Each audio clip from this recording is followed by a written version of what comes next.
One, go. Good afternoon, my name is Jason Goff. I'm going to open with a little joke. There's a state trooper who was driving. He pulled over an old lady for driving lower than the speed limit. When he asked for her ID, she handed over a billfold. He saw that she had a concealed carry permit. Because of her age, he was puzzled. He's like, "Ma'am, do you have any weapons on you this time?" She's like, "Sure." She reaches in her purse and pulls out a snub-nosed revolver. So, "Ma'am, do you have any other weapons on you at this time?" She reaches in her glove box and pulls out a Glock 17. At this point, the state trooper is a little puzzled. He's like, "Ma'am, do you have any other weapons to claim at this time?" She reaches between her seat, pulls out a Colt 45.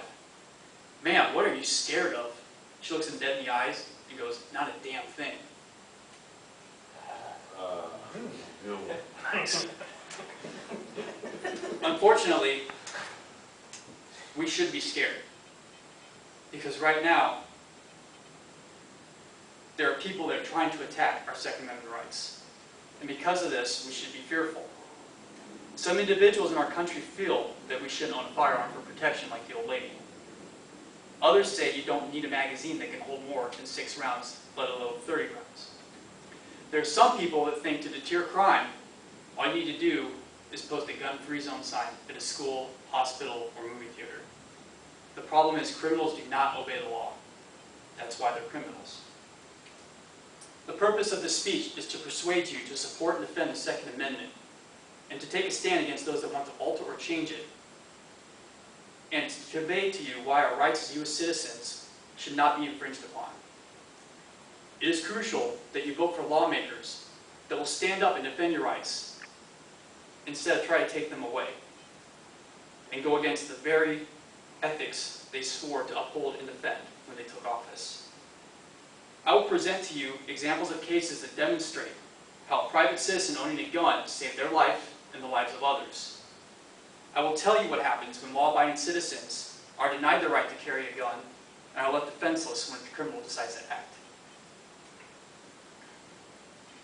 Gun-free zones are haven for criminals. School shootings.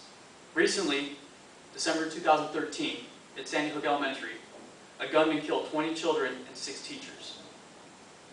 The police found journals, and these journals showed that the killer picked this school because he knew it was a gun-free zone and would offer little resistance. In 2007, a student at Virginia Tech College killed 32 and wounded 17. Virginia Tech College is also a gun-free zone. In July of 2012, a shooter entered a movie theater in Aurora, Colorado. He killed 12 people and wounded 58 others. This public shooting took place at one movie theater that was the only gun-free zone out of 7 other movie theaters. Most recently, the Georgia FedEx facility had a lone shooter that came in and wounded 6 people. Signs outside the facility clearly state gun-free zone. Today, guns are used for protection of high-profile people and politicians. Our president and politicians get Secret Service members to follow them around at all hours of the day with guns. Liberal filmmaker Michael Moore has armed guards, yet he will publicly speak out against those that own guns and condemn them. Guns are used to protect money and valuable property. When I worked at Brink's Armored Security years ago, I was given a gun and 3 magazines of 15 rounds. Why was I given this? To protect myself in case a criminal tried to rob me. At La Jolla Village Mall here in California, there's a jewelry store where there's an armed guard that stands outside. He has a gun and 2 backup magazines. Why do we place more value on protecting jewelry and high members of Congress, Senate, and politicians above ourselves? Gun ownership provides personal protection. At an internet cafe in Florida in 2012, 2 armed robbers came in. Unbeknownst to them, there was a 71-year-old man who had a concealed carry permit. When they turned their back, he drew his weapon and opened fire on them, stopping the robbery. An elderly woman was almost the victim of a robbery outside a Walmart parking lot. When the thief tried to take her purse, all she did was lift her shirt, draw her gun. Without even firing a shot, the robbery was stopped. Gun ownership has been proven to prevent crime in private residences. A 15-year-old boy had intruders try to break into his house. There was one at the back door, one at the front door. Instinctively, because his father had trained him to use the weapon, he grabbed his dad's AR-15 and shot at the robbers and defended himself and his sister. A mother in Georgia protected her children from a home intruder in January 2013. When intruders tried to get into the house, she called her husband. He instructed her to sit in the closet with the children and grab his pistol. When the intruders opened up the closet, she fired 5 rounds at the intruder.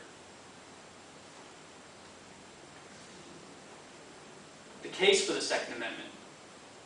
Our founding fathers established the Second Amendment after the Revolutionary War. They stated that a well-regulated militia being necessary to the security of a free state, the right of the people to keep and bear arms shall not be infringed. Our forefathers recognized that individuals, and not just militia or military, had the right to keep and bear arms for personal protection. But now, if we fast forward to today, our politicians have a very different view. Governor Brown of California is ready to sign Senate Bill 396, which limits magazine capacity to 10 rounds. Right now, there is a law in the books that grandfathers old magazines. However, with this new law, that makes criminals out of all these law-abiding citizens that already have grandfather magazines, stripping away the very rights that you have. Senator Dianne Feinstein from San Francisco has outright stated she wants to ban all guns. Ironically enough, she has a pistol and a concealed carry permit for her own personal protection. She is trying to unravel the Constitution that she swore to uphold and defend when she took office.